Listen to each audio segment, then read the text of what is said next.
ನಮಸ್ಕಾರ ಸ್ನೇಹಿತರೆ, ನಾವು ಈ ಒಂದು ವಿಡಿಯೋದಲ್ಲಿ 2000 ಸಹಾಯಕ ಪ್ರಾಧ್ಯಾಪಕರ ಹುದ್ದೆಗಳನ್ನು ಭರ್ತಿ ಮಾಡುವಂಥ ಪ್ರಕ್ರಿಯೆ ಶುರು ಮಾಡ್ತೀವಿ ಅಂತೇಳಿ ಸನ್ಮಾನ್ಯ ಮುಖ್ಯಮಂತ್ರಿಗಳಾದಂಥ ಸಿದ್ದರಾಮಯ್ಯ ಸಾಹೇಬರು ಹೇಳಿರ್ತಕ್ಕಂಥದ್ದು. ಇದೆಲ್ಲದರ ಬಗ್ಗೆ ನಾವು ಈ ಒಂದು ವಿಡಿಯೋದಲ್ಲಿ ಚರ್ಚೆಯನ್ನು ಮಾಡ್ತಾ ಹೋಗೋಣ. ಅದಕ್ಕೂ ಮುಂಚೆ ನೀವೇನಾದರೂ ನಮ್ಮ ಯೂಟ್ಯೂಬ್ ಚಾನಲನ್ನು ಸಬ್ಸ್ಕ್ರೈಬ್ ಮಾಡ್ಕೊಂಡಿಲ್ಲ ಅಂದರೆ ದಯವಿಟ್ಟು ಸಬ್ಸ್ಕ್ರೈಬ್ ಮಾಡ್ಕೊಳ್ಳಿ. ಸ್ನೇಹಿತರೆ, ಹಲವಾರು ದಿನಗಳಿಂದ ನೋಡಿ ಒಟ್ಟಾರೆ 2000 ಹುದ್ದೆಗಳಿಗೆ ಅಂತೇಳಿ ಇರ್ತಕ್ಕಂಥದ್ದು. ನೋಡಿ ನಮಗೆ ಅದರಲ್ಲಿ 826 ಡಿಗ್ರಿ ಕಾಲೇಜ್ಗಳಲ್ಲಿ ಏನು ಅಸಿಸ್ಟೆಂಟ್ ಪ್ರೊಫೆಸರ್ ನೋಟಿಫಿಕೇಷನ್ ಹೊರಡಿಸ್ತಾರೆ, ಇದರ ಮೇಲೆ ಎಲ್ಲರೂ ಗಮನ ಇರತಕ್ಕಂಥದ್ದು. ಹಾಗಾಗಿ ನಾವು ಡಿಗ್ರಿ ಕಾಲೇಜ್ಗಳಲ್ಲಿ ಹೊರಡಿಸಬಹುದಾದಂಥ ಈ ಒಂದು 826 ಹುದ್ದೆಗಳಿಗೆ ಈಗಾಗಲೇ ಆರ್ಥಿಕ ಇಲಾಖೆ ಕೂಡ ಅನುಮೋದನೆಯನ್ನು ನೀಡಿರ್ತಕ್ಕಂಥದ್ದು ತಮಗೆಲ್ಲರಿಗೂ ಈಗಾಗಲೇ ಗೊತ್ತಿರತಕ್ಕಂಥ ಮಾಹಿತಿ. ನನಗನಿಸಿದ ಮಟ್ಟಿಗೆ ಕನ್ನಡ, ಇಂಗ್ಲೀಷು, ಹಿಸ್ಟ್ರಿ, ಎಕನಾಮಿಕ್ಸ್ ಇಂತಹ ಸಬ್ಜೆಕ್ಟ್ಗಳು ಹೆಚ್ಚು ಕಡಿಮೆ 90 ರಿಂದ 100 ಹುದ್ದೆಗಳು ಇದ್ದರೆ, ಸೋಷಿಯಾಲಜಿ, ಜಿಯೋಗ್ರಫಿ, ಎಜುಕೇಷನ್ ಇಂಥವು ಸ್ವಲ್ಪ ಕಡಿಮೆ ಸಂಖ್ಯೆಯಲ್ಲಿ ಹುದ್ದೆಗಳು ನಿಮಗೆ ಸಿಗ್ಬೋದು. ಒಟ್ಟಾರೆ ಏನೇ ಇರಲಿ, ನಮಗೆ ಬೇಕಾಗಿರ್ತಕ್ಕಂಥದ್ದು ಒಂದು ಹುದ್ದೆ. ಆ ನಿಟ್ಟಿನಲ್ಲಿ ಯೋಚನೆ ಮಾಡೋದಾದರೆ ನೋಟಿಫಿಕೇಷನ್ ಆದರೆ ಸಾಕಾಗಿರುತ್ತೆ. ಹಾಗಾಗಿ ಮತ್ತು ಇನ್ನೊಂದು ವಿಚಾರ ಏನಪ್ಪ ಅಂದರೆ, ಇದೇ ವರ್ಷದ ಅಕ್ಟೋಬರ್ 11ಕ್ಕೆ ಒಂದು ಕೆಸೆಟ್ ಎಕ್ಸಾಮ್ ಡೇಟನ್ನು ಕೆಎದವರು ಅನೌನ್ಸ್ ಮಾಡಿದ್ದಾರೆ. ಆ ನಿಟ್ಟಿನಲ್ಲಿ ನೋಡೋದಾದರೆ ಈ ಕೆಸೆಟ್ ಎಕ್ಸಾಮನ್ನು ನಡೆಸುವಂಥವ್ರು ಮತ್ತು ಸಹಾಯಕ ಪ್ರಾಧ್ಯಾಪಕರ ನೇಮಕಾತಿಗೆ ನೋಟಿಫಿಕೇಷನನ್ನು ಹೊರಡಿಸುವಂಥವ್ರು ಎರಡು ಕೆಎನೇ ಅಂದರೆ ಕೆಸೆಟನ್ನು ಮತ್ತು ಅಸಿಸ್ಟೆಂಟ್ ಪ್ರೊಫೆಸರ್ ಎರಡೂ ಎಕ್ಸಾಮನ್ನು ಅಂದರೆ ಎರಡು ನೋಟಿಫಿಕೇಷನ್ ಹೊರಡಿಸಿ ಎರಡು ಎಕ್ಸಾಮನ್ನು ನಡೆಸುವಂಥವರೇ ಈ ಒಂದು ಕರ್ನಾಟಕ ಎಕ್ಸಾಮಿನೇಷನ್ ಅಥಾರಿಟಿ ಅವರು. ಈ ಒಂದು ದಿಕ್ಕಿನಲ್ಲಿ ವಿಚಾರ ಮಾಡೋದಾದರೆ, ಈಗ ನೋಡಿ ಅಸಿಸ್ಟೆಂಟ್ ಪ್ರೊಫೆಸರ್ ಆಗಬೇಕಾಗಿತ್ತು ಅಂದರೆ ನಮಗೆ ಇರತಕ್ಕಂಥದ್ದು 3 ದಾರಿಗಳು. ಅಂದರೆ ಒಂದು ಕೆಸೆಟ್ಟು, ಇನ್ನೊಂದು ನೆಟ್ಟು, ಇನ್ನೊಂದು PhD. ಈ 3ರಲ್ಲಿ ಯಾವುದಾದ್ರೂ ಒಂದರಲ್ಲಿ ನಾವು ಪಾಸಾಗಿರ್ಬೇಕಾಗುತ್ತೆ. ಅಂದರೆ ನೀವು PhD ಏನಾದರೂ ಮಾಡ್ಕೊಂಡ್ರೆ ಅಥವಾ ನೆಟ್ ಸೆಟ್ ಯಾವುದಾದ್ರೂ ಒಂದನ್ನಾದರೂ ನೀವು ಪಾಸ್ ಮಾಡ್ಕೊಂಡಿರ್ಬೇಕಾಗುತ್ತೆ. ನೋಡಿ, ನೆಟ್ಟು ಮತ್ತು ನೆಟ್ಟು ನ್ಯಾಷನಲ್ ಲೆವೆಲ್ ನಡೆಯುವಂಥದ್ದು, ಕೆಸೆಟ್ಟು ಸ್ಟೇಟ್ ಲೆವೆಲಲ್ಲಿ ನಡೆಯುವಂಥ ಎಕ್ಸಾಮ್. ಹಾಗಾಗಿ ಈ ಒಂದು ಅಸಿಸ್ಟೆಂಟ್ ಪ್ರೊಫೆಸರ್ ನೋಟಿಫಿಕೇಷನನ್ನು ಹೊರಡಿಸುವುದಕ್ಕಿಂತ ಮುಂಚೆ ಒಂದು ಕೆಸೆಟ್ ಎಕ್ಸಾಮ್ ಮಾಡುವಂಥದ್ದು ಒಂದು ವಾಡಿಕೆ. ಅಂದರೆ ಈ ಒಂದು ಟೆಸ್ಟ್ ಎಲಿಜಿಬಲ್ ಟೆಸ್ಟ್ ಅಲ್ವಾ, ಕೆಸೆಟ್ ಅಂದ್ರೇನು ಎಲಿಜಿಬಲ್ ಟೆಸ್ಟ್. ಅದು ಈ ಒಂದು ಎಲಿಜಿಬಲ್ ಟೆಸ್ಟನ್ನು ನಡೆಸುವಂಥದ್ದು ಒಂದು ವಾಡಿಕೆ. ಆದರೆ ನಿಮಗೊಂದು ಡೌಟ್ ಇರ್ಬೋದು, ಏನಂದರೆ ಈಗ ತಾನೇ ಅಂದರೆ ನವಂಬರ್ ಡಿಸೆಂಬರಲ್ಲಾದರೂ ಕೆಸೆಟ್ ಎಕ್ಸಾಮ್ ನಡೆದು ಎಲ್ಲ ರಿಸಲ್ಟ್ ಬಂದಿದೆ, ಇತ್ತೀಚೆಗೆ ಈಗ 2-3 ತಿಂಗಳಾಗಿದೆ, ಮತ್ತೊಂದು ಕೆಸೆಟ್ ಅಂದರೆ ಏನು ಅಂತೇಳಿ. ಅಂದರೆ ಕೆಸೆಟ್ ಪಾಸ್ ಆದಂಥವ್ರಿಗೆ ಮತ್ತೆ ಪುನಃ ಕೆಸೆಟ್ ಅಂದಾಗ ಸಹಜವಾಗಿ ಪದೇ ಪದೇ ಅದನ್ನೇ ಅಂದರೆ ಎಲಿಜಿಬಲ್ ಟೆಸ್ಟ್ನೇ ಮಾಡ್ಕೊತ ಕುಂತ್ರೆ ಹೆಂಗೆ, ಮುಂದೆ ನೋಟಿಫಿಕೇಷನ್ಗಳಾಗಲಿ ಅಂತೇಳಿ ಅವರು ಬಯಸ್ತಾ ಇರ್ತಾರೆ. ನಾನು ಹೇಳ್ತಿರುವಂಥದ್ದು ಏನಪ್ಪ ಅಂತಂದರೆ, ಅಕ್ಟೋಬರ್ 11ಕ್ಕೆ ಕರ್ನಾಟಕ ಎಕ್ಸಾಮಿನೇಷನ್ ಅಥಾರಿಟಿಯವರು ಈಗಾಗಲೇ ಕೆಸೆಟ್ ಎಕ್ಸಾಮ್ ಡೇಟನ್ನು ಅನೌನ್ಸ್ ಮಾಡಿದ್ದಾರೆ. ಆ ಕಾರಣದಿಂದಾಗಿ ಈಗಿರ್ತಕ್ಕಂಥ ಪ್ರಶ್ನೆ ಏನಪ್ಪ ಅಂದರೆ, ಈಗ ಆಲ್ರೆಡಿ ಕೆಸೆಟ್ ಡೇಟನ್ನು ಅನೌನ್ಸ್ ಮಾಡಿರ್ತಕ್ಕಂಥ ಈ ಒಂದು ಕೆಎದವರು ಅವರೇ AP ಎಕ್ಸಾಮನ್ನು ಅದಕ್ಕಿಂತ ಮುಂಚೆ ಅಂದರೆ ಒಂದು ಎಲಿಜಿಬಲ್ ಟೆಸ್ಟನ್ನು ಮುಂದೆ ಇಟ್ಕೊಂಡು ಅದಕ್ಕೆ ಸಂಬಂಧಪಟ್ಟಂಥ ಹುದ್ದೆಯನ್ನು ಅದಕ್ಕಿಂತ ಮುಂಚೆನೇ ಎಕ್ಸಾಮನ್ನು ನಡೆಸೋದಕ್ಕೆ ಸಾಧ್ಯನಾ ಅನ್ನುವಂಥದ್ದನ್ನು ಕೂಡ ನೀವು ಅರ್ಥ ಮಾಡ್ಕೋಬೇಕಾಗುತ್ತೆ. ಆ ನಿಟ್ಟಿನಲ್ಲಿ ಯಾರೆಲ್ಲ ಕೆಸೆಟನ್ನು ಪಾಸ್ ಮಾಡ್ಕೊಂಡಿಲ್ವೋ ಅಂಥವ್ರಿಗೆ ನಾನು ಹೇಳ್ತಕ್ಕಂಥದ್ದು ಏನಪ್ಪ ಅಂದರೆ, ಬಹುತೇಕ ಒಂದು ಎಲಿಜಿಬಲ್ ಟೆಸ್ಟನ್ನು ಮುಂದೆ ಇಟ್ಕೊಂಡು ಈ ಒಂದು ಅಸಿಸ್ಟೆಂಟ್ ಪ್ರೊಫೆಸರ್ ನೋಟಿಫಿಕೇಷನನ್ನು ಹೊರಡಿಸ್ಲಿಕ್ಕಿಲ್ಲ ಅಂತಕ್ಕಂಥ ಅಭಿಪ್ರಾಯ ನಂದು. ಅಂದರೆ 826 ಹುದ್ದೆಗಳಿಗೆ ಬಹುತೇಕ ನನಗನ್ನಿಸಿದ ಮಟ್ಟಿಗೆ ಈ ಒಂದು ಈ ಅಕ್ಟೋಬರ್ನಲ್ಲಿ ಏನು ಈ ಒಂದು ಕೆಸೆಟ್ ಎಕ್ಸಾಮ್ ನಡೆಯುತ್ತೆ ಅದರ ಆಸುಪಾಸಿನಲ್ಲಿ ಅಸಿಸ್ಟೆಂಟ್ ಪ್ರೊಫೆಸರ್ ನೋಟಿಫಿಕೇಷನ್ ಮಾಡ್ತಾರೆ.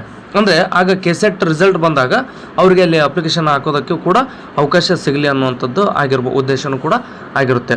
ಸೊ ಇಲ್ಲಿ ನಾನು ಮುಂದೆ ಹೋಗಲಿ ಅಂತಕ್ಕಂಥದ್ದಲ್ಲ, ಬಟ್ ಇಲ್ಲೇನಂತಂದರೆ ಈಗ ತಾನೇ ಹಣಕಾಸು ಇಲಾಖೆ ಅನುಮತಿ ನೀಡಿದೆ. ಈಗ ರೋಸ್ಟರ್ ಪ್ರಕಾರ ಎಲ್ಲ ಹುದ್ದೆಗಳನ್ನು ವರ್ಗೀಕರಣ ಮಾಡಿಕೊಂಡು ನೋಟಿಫಿಕೇಷನನ್ನು ಮಾಡ್ತಕ್ಕಂಥ ಒಂದು ಪ್ರಕ್ರಿಯೆಯನ್ನು ಮಾಡಬೇಕಾಗುತ್ತೆ.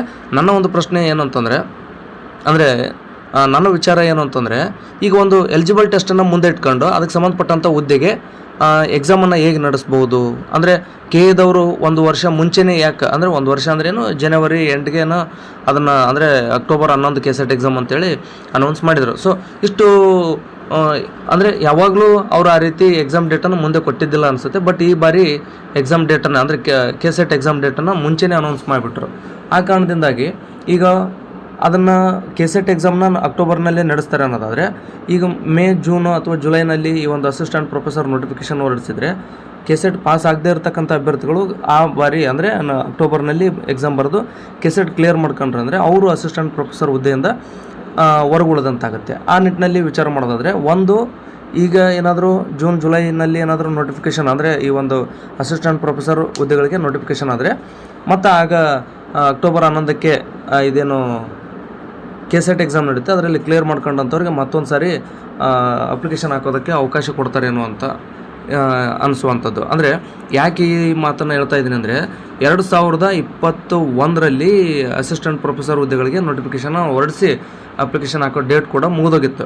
ಆದರೆ ಅದೇ ಸಂದರ್ಭಕ್ಕೆ KCET ರಿಸಲ್ಟ್ ಕೂಡ ಬಂತು. ಅಂದರೆ KCET ಎಕ್ಸಾಮನ್ನು ಬರೆದಿದ್ರು ಮತ್ತು KCET ರಿಸಲ್ಟ್ ಕೂಡ ಬಂತು. ಆಗ ಏನಾಯಿತು ಅಂದರೆ ಮತ್ತೊಂದು ಬಾರಿ ಯಾರೆಲ್ಲ KCET ಪಾಸ್ ಮಾಡ್ಕೊಂಡಿದ್ರು ಅಂಥವ್ರಿಗೆ ಈ ಒಂದು ಅಸಿಸ್ಟೆಂಟ್ ಪ್ರೊಫೆಸರ್ ಹುದ್ದೆಗಳಿಗೆ ಎಕ್ಸಾಮನ್ನು ಬರೆಯೋದಕ್ಕೆ ಅಪ್ಲಿಕೇಶನ್ ಹಾಕಲು ಅವಕಾಶವನ್ನು ಮಾಡಿಕೊಟ್ರು. ಇದು ವಾಸ್ತವ. ಅಂದರೆ ಇದನ್ನು ಸ್ವತಃ ನಾನೇ ಗಮನಿಸಿದ್ದೀನಿ. ಬೇಕಾದರೆ ಯಾರೆಲ್ಲ ಆಲ್ರೆಡಿ 2021ರಲ್ಲಿ ಅಸಿಸ್ಟೆಂಟ್ ಪ್ರೊಫೆಸರ್ ಎಕ್ಸಾಮನ್ನು ಬರೆದಿದ್ರಿ ಅಂಥವ್ರಿಗೂ ಕೂಡ ಗೊತ್ತಿರುತ್ತೆ.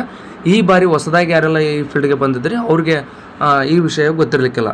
ಅಂದರೆ 2021-22ರಲ್ಲಿ ಏನಾಯಿತು ಅಂದರೆ ನೋಟಿಫಿಕೇಷನನ್ನು ಹೊರಡಿಸಿದಾಗ ಎಕ್ಸಾಮ್ ಡೇಟ್ ಅಂದರೆ ಈ ಅಪ್ಲಿಕೇಶನ್ ಹಾಕುವಂಥ ಡೇಟ್ ಕೂಡ ಮುಗಿದೋಗಿತ್ತು. ಅಷ್ಟರಲ್ಲಿ KCET ಎಕ್ಸಾಮ್ ಮುಗಿದು ಆನಂತರ ರಿಸಲ್ಟ್ ಬಂದಾಗ ಯಾರೆಲ್ಲ KCET ಪಾಸ್ ಮಾಡ್ಕೊಂಡಿದ್ರು ಅಂಥವ್ರಿಗೆ ಅವಕಾಶವನ್ನು ಕೊಟ್ಟಿದ್ದರು. ಅಂದರೆ ಈ ಒಂದು KCETನಲ್ಲಿ ಪಾಸ್ ಆದಂಥವ್ರಿಗೆ ಅಸಿಸ್ಟೆಂಟ್ ಪ್ರೊಫೆಸರ್ ಹುದ್ದೆಗಳಿಗೆ ಅಪ್ಲಿಕೇಶನ್ ಹಾಕೋದಕ್ಕೆ ಅವಕಾಶವನ್ನು ಕೊಟ್ಟಿದ್ದರು. ಆ ಸಂದರ್ಭದಲ್ಲಿ ನಾನು ಕೂಡ KCETನ್ನು ಕ್ಲಿಯರ್ ಮಾಡ್ಕೊಂಡಿದ್ದೆ. ಬಟ್ ನಂದು MA ಫೈನಲ್ ಇಯರ್ ಇತ್ತು. ಆ ಕಾರಣದಿಂದಾಗಿ ನನಗೆ ಅಪ್ಲಿಕೇಶನ್ ಹಾಕೋದಕ್ಕೇ ಅವಕಾಶ ಸಿಗಲಿಲ್ಲ. ಅಂದರೆ ನೋಡಿ, ನಿಮ್ಗೆ ಇನ್ನೊಂದು ವಿಚಾರವನ್ನು ಈ ವಿಡಿಯೋದಲ್ಲಿನೇ ಸ್ಪಷ್ಟಪಡಿಸ್ತೀನಿ. ನೋಡಿ, ನನ್ನದೇ ಉದಾಹರಣೆ ತೊಗೊಳ್ತೀನಿ. ನಾನು MA ಅಂತಿಮ ವರ್ಷದಲ್ಲಿ ಓದ್ತಾ ಇದ್ದೆ, ಅಂದರೆ 2ನೇ ವರ್ಷದಲ್ಲಿ ಓದ್ತಾ ಇದ್ದೆ. ಇನ್ನೇನು ಕೆಲವೇ ದಿನಗಳಲ್ಲಿ ಅಂದರೆ ಒಂದು 3-4 ತಿಂಗಳೇನಾದರೂ ನನಗೆ ಹೆಚ್ಚಿಗೆ ಟೈಮ್ ಸಿಕ್ಕಿದ್ರೆ ನಾನು 2021ರ ಒಂದು ಅಸಿಸ್ಟೆಂಟ್ ಪ್ರೊಫೆಸರ್ ಎಕ್ಸಾಮ್ ಏನು 2022ರಲ್ಲಿ ನಡೀತಲ್ಲ, ಆ ಒಂದು 2022ರ ಅಸಿಸ್ಟೆಂಟ್ ಪ್ರೊಫೆಸರ್ ಎಕ್ಸಾಮ್ನಲ್ಲಿ ನಾನು ಕೂಡ ಎಕ್ಸಾಮನ್ನು ಬರೆದಿರ್ತಿದ್ದೆ. ಬಟ್ ಆಗ ಏನಾಯಿತು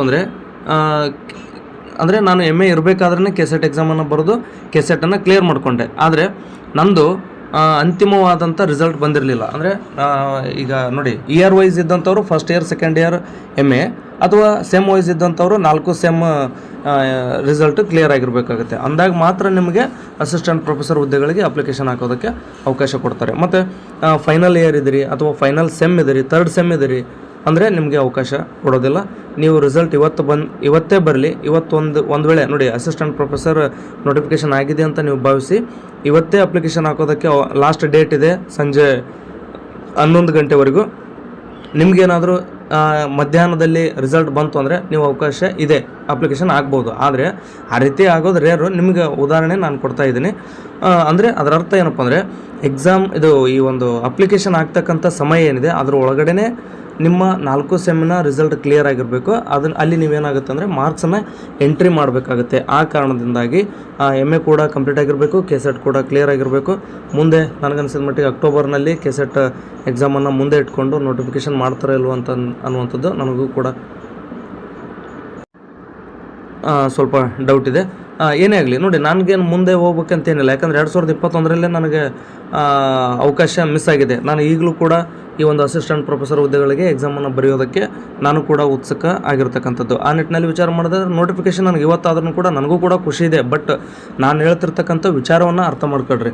ಅಕ್ಟೋಬರ್ 11ಕ್ಕೆ KEದವರು KCET ಡೇಟನ್ನು ಅನೌನ್ಸ್ ಮಾಡಿದ್ದಾರೆ ಅಂದರೆ ಒಂದು ಎಲಿಜಿಬಲ್ ಟೆಸ್ಟನ್ನು ಮುಂದೆ ಇಟ್ಕೊಂಡು ಅದಕ್ಕಿಂತ ಮುಂಚೆ ಹೇಗೆ ಈ ಒಂದು ಅಸಿಸ್ಟೆಂಟ್ ಪ್ರೊಫೆಸರ್ಗೆ ನೋಟಿಫಿಕೇಷನ್ ಹೊರಡಿಸ್ತಾರೆ ಅನ್ನೋಂಥದ್ದು. ಆ ಕಾರಣದಿಂದಾಗಿ ಏನೇ ಆಗಲಿ ಹೆಚ್ಚು ಕಡಿಮೆ ಈ ಒಂದು ವರ್ಷದಲ್ಲಿ ಇದೆಲ್ಲ ಪ್ರೊಸೆಸ್ ಕೂಡ ಕಂಪ್ಲೀಟ್ ಆಗುತ್ತೆ. ಅದಕ್ಕೋಸ್ಕರ ನೀವು ನಿಮ್ಮ ಸಬ್ಜೆಕ್ಟ್ನಲ್ಲಿ ಹಿಡಿತವನ್ನು ಸಾಧಿಸಿ, ಅಂದರೆ ನಿಮ್ಮ ಎಲ್ಲ ಸಿಲೆಬಸ್ನ ಕಂಪ್ಲೀಟ್ ಮಾಡ್ಕೊಳ್ರಿ, ಚೆನ್ನಾಗಿ ಓದ್ರಿ. ಆ ಮೂಲಕ ನೀವು ಅಸಿಸ್ಟೆಂಟ್ ಪ್ರೊಫೆಸರ್ ಹುದ್ದೆಗೆ ಅಂದರೆ ಯಾರೆಲ್ಲ ಇನ್ನೂ KCET ಕ್ಲಿಯರ್ ಮಾಡ್ಕೊಂಡಿರಲ್ಲ ಅವರು KCET ಕಡೆ ಸ್ವಲ್ಪ ಹೆಚ್ಚಿನ ಗಮನ ಕೊಡಿ. ನಿಮಗೂ ಕೂಡ ಅವಕಾಶ ಸಿಗ್ತಕ್ಕಂಥ ಎಲ್ಲ ಚಾನ್ಸಸ್ ಇದೆ. ಒಂದು ವೇಳೆ ನೋಟಿಫಿಕೇಷನ್ ಆದ್ರೂ ಕೂಡ ಅದೇನಾದರೂ ಜಲ್ದಿ ಎಕ್ಸಾಮ್ ನಡೀಲಿಲ್ಲ ಅಂದರೆ KCET ಎಕ್ಸಾಮ್ ಅಷ್ಟರಲ್ಲಿ KCET ಎಕ್ಸಾಮ್ ಏನಾದರೂ ಆಯಿತು ಅಂದರೆ ಆಗ ಮತ್ತೊಂದು ಬಾರಿ ಅವಕಾಶವನ್ನು ಅಪ್ಲಿಕೇಶನ್ ಹಾಕೋದಕ್ಕೆ ಕೊಡ್ತಾರೆ. ಯಾಕಂದರೆ ಲಾಸ್ಟ್ ಟೈಮ್ದು ನಿಮಗೆ ಉದಾಹರಣೆಯನ್ನು ಹೇಳಿದ್ದೀನಿ. ಸೊ ಈ ರೀತಿಯಾಗಿ ನಡೀತಾ ಇರುತ್ತೆ. ಅಸಿಸ್ಟೆಂಟ್ ಪ್ರೊಫೆಸರ್ ನೋಟಿಫಿಕೇಷನ್ ಆಗೋಯ್ತು, ನಾನು KCET ಪಾಸ್ ಮಾಡ್ಕೊಂಡು ಏನು ಮಾಡಲಿ ಅನ್ನುವಂಥ ಉಡಾಫೆತನ ಬೇಡ. KCETಗೆ ಚೆನ್ನಾಗಿ ಓದಿ. ಯಾರೆಲ್ಲ KCET ಪಾಸ್ ಮಾಡ್ಕೊಂಡಿದ್ದಾರೆ ನಿಮ್ಮ ಸಬ್ಜೆಕ್ಟ್ನಲ್ಲಿ ಏನು ಸಿಲೆಬಸ್ ಇದೆ ಆ ಸಿಲೆಬಸ್ನ ಕವರ್ ಮಾಡ್ಕೊಳ್ಳುವಂಥ ಪ್ರಯತ್ನವನ್ನು ಮಾಡಿ. ಅಸಿಸ್ಟೆಂಟ್ ಪ್ರೊಫೆಸರ್ ಹುದ್ದೆಗಳಿಗೆ ನಾನು ಕೂಡ ನಿಮ್ಮೊಂದಿಗೆ ಒಬ್ಬ ಅಭ್ಯರ್ಥಿಯಾಗಿ ಭಾಗವಹಿಸಲು ನಾನು ಕೂಡ ಉತ್ಸುಕನಾಗಿದ್ದೇನೆ. ನಾನು ಕೂಡ ಸಿಲೆಬಸ್ನ ಕಂಪ್ಲೀಟ್ ಮಾಡ್ತಾ ಹೋಗ್ತಾ ಇದ್ದೀನಿ. ನೀವು ಕೂಡ ಚೆನ್ನಾಗಿ ಓದಿ ಅಂತ ಹೇಳ್ತಾ ತಮ್ಮೆಲ್ಲರಿಗೂ ಆಲ್ ದಿ ಬೆಸ್ಟ್ ಹೇಳ್ತಾ ಈ ಒಂದು ವಿಡಿಯೋನ ನೋಡಿದ್ದಕ್ಕಾಗಿ ತಮಗೆಲ್ರಿಗೂ ಧನ್ಯವಾದಗಳು. ನಮ್ಮ ಒಂದು ಯೂಟ್ಯೂಬ್ ಚಾನಲನ್ನು ಸಬ್ಸ್ಕ್ರೈಬ್ ಮಾಡ್ಕೊಂಡಿಲ್ಲ ಅಂದರೆ ದಯವಿಟ್ಟು ಸಬ್ಸ್ಕ್ರೈಬ್ ಮಾಡ್ಕೊಳ್ಳಿ.